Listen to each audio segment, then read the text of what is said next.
Good morning বন্ধুরা, সবাইকে সুপ্রভাত। সবাইকে সাফল্যের দিশা ইউটিউব চ্যানেলে স্বাগতম। আজকের 21শে মার্চের কারেন্ট অ্যাফেয়ার্স নিয়ে আলোচনা করব।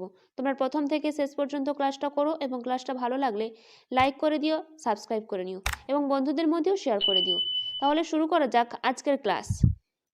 আজকের ক্লাসের ফার্স্ট কারেন্ট অ্যাফেয়ার্স হলো 2024 সালে অস্কার পুরস্কারে সেরা ছবির পুরস্কার পেল কোন ছবি? এর উত্তর হবে ওপেনহাইমার। এই ওপেনহাইমার ছবিটি 2024 সালে অস্কার পুরস্কারে সেরা ছবির পুরস্কার পেয়েছে। এই Oppenheimer is a 2023 epic biographical thriller film written, directed and co-produced by Christopher Nolan.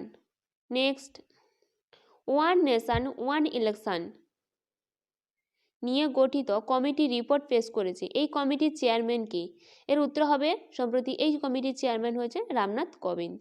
এই সম্পর্কে জেনে নেব। ওয়ান নেশন ওয়ান ইলেকশন এর জন্য গঠিত কমিটি রাষ্ট্রপতি দ্রৌপদী মুর্মুর কাছে রিপোর্ট পেশ করেছে। প্রাক্তন রাষ্ট্রপতি রামনাথ কোবিন্দের সভাপতিত্বে এই কমিটি গঠিত হয়েছিল। এই প্যানেলটি 2রা সেপ্টেম্বর 2023-এ গঠিত হয়েছিল।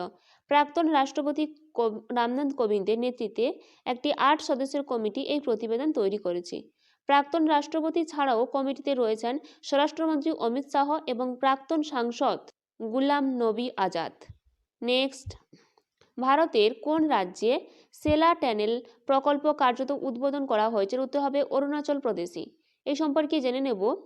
সেলা টানেল প্রকল্পের লক্ষ্য তাওয়াং অঞ্চলে সর্ব আবহাওয়া সংযোগ প্রদান করা। প্রধানমন্ত্রী নরেন্দ্র মোদী শনিবার 9 মার্চ অরুণাচল প্রদেশের কৌশলগতভাবে গুরুত্বপূর্ণ সেলা টানেল প্রকল্পের উদ্বোধন করেছেন।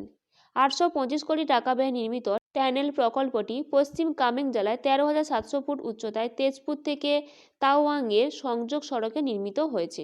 2019 সালে ফেব্রুয়ারিতে প্রধানমন্ত্রী নরেন্দ্র মোদী প্রকল্পের ভিত্তিপ্রস্তর স্থাপন করেছিলেন।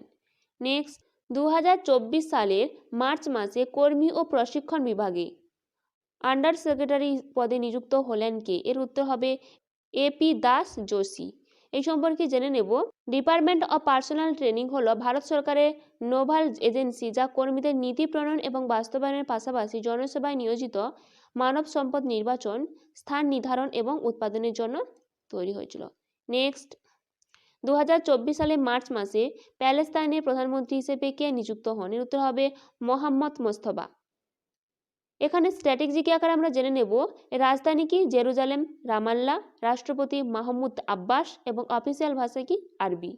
নেক্সট, ভারতের কোন প্রতিবেশী দেশের প্রধানমন্ত্রী মার্চের তৃতীয় সপ্তাহে ভারত সফর করেন? এর উত্তর হবে ভুটানের প্রধানমন্ত্রী। এই সম্পর্কে জেনে নেব। ভুটানের প্রধানমন্ত্রী শেরি তোবগে 14 থেকে 18 মার্চ 2024 সাল পর্যন্ত 5 দিনের সফরে ভারতে গিয়েছিলেন। ভারত সরকার ভুটানের সাথে সহযোগিতার জন্য কয়েকটি প্রস্তাব অনুমোদন করেছে। জ্বালানি সংরক্ষণ ও জ্বালানি দক্ষতা বৃদ্ধির বিষয়ে দুই দেশের মধ্যে একটি চুক্তি হয় এবং এছাড়াও দ্বিতীয় একটি চুক্তি স্বাক্ষরিত হয় যেটি খুবই গুরুত্বপূর্ণ। চুক্তিটি ভুটানের পেট্রোলিয়াম পণ্য সরবরাহ সংক্রান্ত নিয়ে। নেক্সট, আসামের জোরহাটে আহোম জেনারেল লাচিত বরফুকাম এর ব্রোঞ্জ মূর্তি উন্মোচন করলেন কে? উত্তর হবে প্রধানমন্ত্রী নরেন্দ্র মোদী। নেক্সট, বিশ্বের দ্বিতীয় বৃহত্তম মোবাইল উৎপাদনকারী দেশের তকমা পেল কে? উত্তর হবে ভারত। এই সম্পর্কে জেনে নেব। বর্তমানে বিশ্বের দ্বিতীয় বৃহত্তম মোবাইল উৎপাদনকারী দেশ হয়ে উঠেছে ভারত।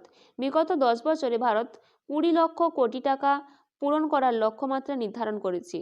মূল্যের মোবাইল ফোন প্রোডাকশনের লক্ষ্য বর্তমান আর্থিক বছরে 1.20 লক্ষ কোটি টাকা মূল্যের ফোন রপ্তানির লক্ষ্য অতিক্রম করেছে।